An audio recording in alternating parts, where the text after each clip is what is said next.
అంచేత మాకు అసోసియేషన్ ఉంది. అంచేత ఆయన హ్యాపీగా చేసుకున్నాను. ఆయన అలా 3 రిలీజ్ అవ్వకుండానే 3 సెట్స్ మీద ఉన్నాయి. Okay. April 6th Bunny, okay. ఆ next year October 12th Bhageeratha, ఆ next year April 13th April డి. అంటే మొన్న 18 సంవత్సరాలు అయింది మొన్న. అవును, ఈ ఏప్రిల్ నెల కదా ఇది. అవును, ఈ ఏప్రిల్ నెల 13th డి 18 సంవత్సరాలు అవుతుంది. 18 సంవత్సరాలు అది. ఓకే.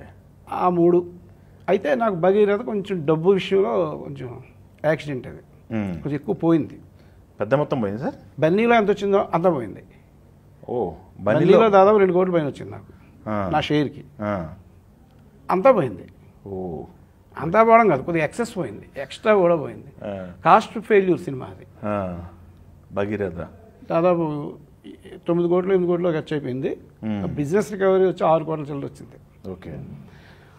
అయితే దాని తర్వాత డి మళ్ళీ వచ్చేసింది అది. ఓకే. అది ఒక 4 కోట్ల రూపాయలు ఖర్చు అయితే దాదాపు 7-8 కోట్లు చేసింది, కలెక్ట్ చేసింది. నాకు 2 కోట్ల దాకా వచ్చి